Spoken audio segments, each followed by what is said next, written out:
मेरी मां ने भी ना करंट दे के मारा, मैंने करंट ला के मारा, फिर मैंने गिला शिफा नहीं करना ये आप पहले दसदा पे। उस्मान भाई नौमी भाई को 2 फोन किया, फोन नहीं उसका मिल रहा, आप जल्दी आओ यार, मामा को फोन सर से निकल गया। अनिला का जितना गुनाह होगा उसको उतनी सजा मिलेगी।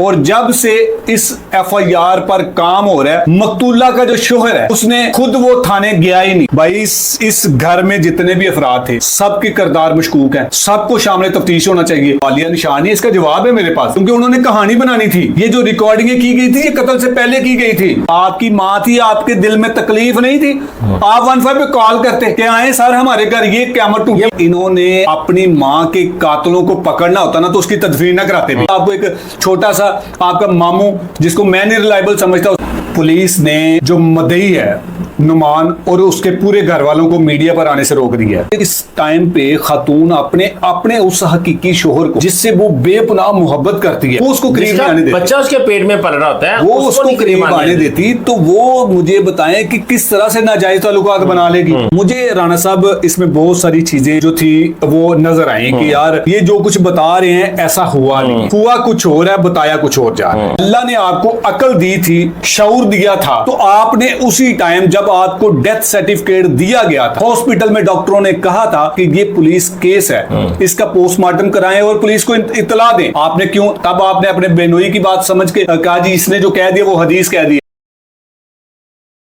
व्यूअर्स, वीडियो पर आने से पहले हमारे चैनल को सब्सक्राइब कर दें, लाइक कर दें और बेल आइकन के बटन को दबाना मत भूलिएगा। बिस्मिल्लाहिर्रहमानिर्रहीम, आप देख रहे हैं न्यूज़ में, मैं हूं आपका होस्ट राणा दिलशाद। नाज़रीन, सास बहू कहानी एक नए मोड़ में दाखिल हो गई है। बहुत सारी हकीकतें जो है वो सामने आ गई हैं, अय्या हो गई हैं। दोनों खानदानों में ऑडियो का मुकाबला जारी है रिलीज करने का, चाहे वो मुल्जमान है चाहे वो मदई है, दोनों साइड का मौकफ आपके सामने रखा। हम बात करते हैं एडी मलिक से कि आपकी जो अब तक की तहकीकात है वो क्या कहती हैं। अस्सलाम वालेकुम जी। जी वालेकुम सलाम। एडी भाई कैसे आप खैरियत से हैं? सर बहुत एडी भाई, अब तक जो सास बहू की कहानी है सोशल मीडिया पर अभी तक वो टॉप ट्रेंड चल रहा है, कहानी किस मोड़ में किस मरहले में दाखिल होगी, क्या पेशरफ्त है इस पर? बिल्कुल राणा साहब, जैसे कि आपने बताया कि तो मैंने फिर आप मेरे साथ थे, हमने जाके जो मुदई मुकदमा है उसका उसके घर वालों का मैंने मौकफ लिया। मुझे राणा साहब इसमें बहुत सारी चीजें जो थी वो नजर आई कि यार ये जो कुछ बता रहे हैं ऐसा हुआ नहीं, हुआ कुछ और है, बताया कुछ और जा रहा है। यानी कि पर्दे के पीछे कुछ ऐसी चीजें थी जो सामने लाने से कतरा रहे थे। बिल्कुल बिल्कुल नहीं थी ना। अब देखें, एक बंदा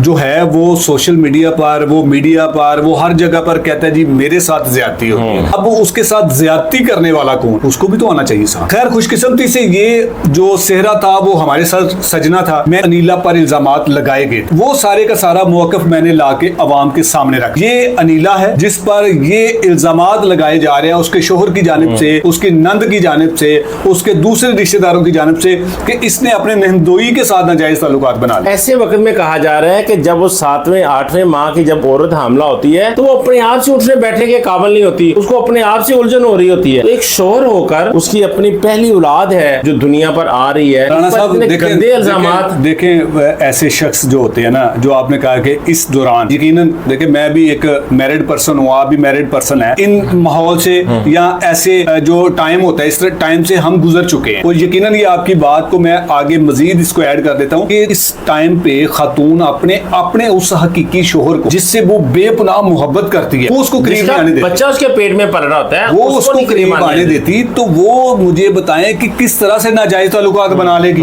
ये एक झूठा इल्जाम था। अगर अल्लाह ने आपको अकल दी थी, शऊर दिया था, तो आपने उसी टाइम जब आपको डेथ सर्टिफिकेट दिया गया था, हॉस्पिटल में डॉक्टरों ने कहा था कि ये पुलिस केस है, इसका पोस्टमार्टम कराएं और पुलिस को इत्तला दें, आपने क्यों तब आपने अपने बेनोई की बात समझ के कहा जी इसने जो कह दिया वो हदीस कह दिया, अपनी माँ को लेके तदफीन करवा दी। फिर उसके बाद आपको एक छोटा सा आपका मामू जिसको मैं नहीं रिलायबल समझता उसका बयान, घर में इतना खून था, वो सारे अंधे थे खून के, राणा साहब तो सारी चीजें साइड पे फेंक दी। देखें, अगर इन्होंने अपनी माँ के कातलों को पकड़ना होता ना तो उसकी तदफीन न कराते भी, इन्होंने अपनी आंखों पर पट्टी ना बांधी होती भी, दरो दीवार खून से लथपथ थे, वेंटिलेशन में कपड़े पड़े हुए थे, इनके अपने बयान है, दरवाजों पर खून था भाई, इनके अपने बयान है, क्या कुछ खून का आलूद सारी चीजें वहां पर पड़ी हुई थी। अगर वो अनीस बीबी जो मकतूला है वो बाथरूम में गिरी थी तो बेडरूम में खून कैसे आया? भाई मैं वही तो कह रहा हूँ राणा साहब कि जब आप अपनी माँ को लेके घर आ गए थे, मकतूला को लेके घर आ गए थे डेड बॉडी को, तो आपको नजर नहीं आया? मैंने इसकी बहन का इंटरव्यू किया, उसने कहा जी मैं अंदर गई हूँ, माँ की मीयत बाहर पड़ी थी, मैं अंदर गई हूँ, मैंने वेंटिलेशन में कपड़े देखे। आपकी माँ थी, आपके दिल में तकलीफ नहीं थी?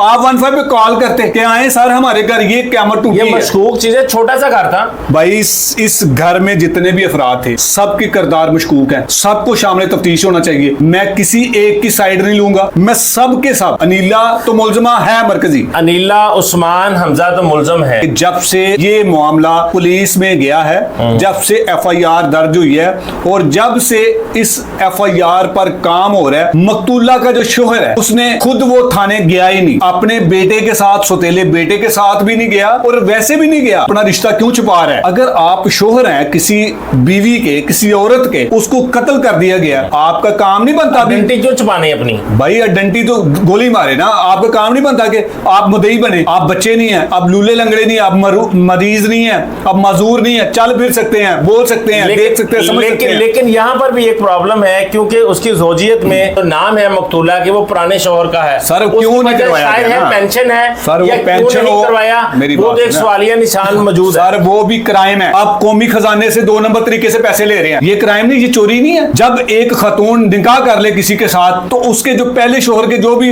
होते हैं बकाया जाज या जो भी उसका तरीकाकार होता है वो खत्म हो जाते हैं। कितना अरसा हो गया है ये शाहिद के साथ शादी? तकरीबन 10 से 12 साल हो गए होंगे और 10 से 12 साल के अरसे से आप कौमी खजाने को लूट रहे हैं। कौमी खजाने को भी लूट रहे हैं और आपने उसको जोजियत का हक भी अभी तक नहीं दिया, उसका नाम नहीं लिखा गया।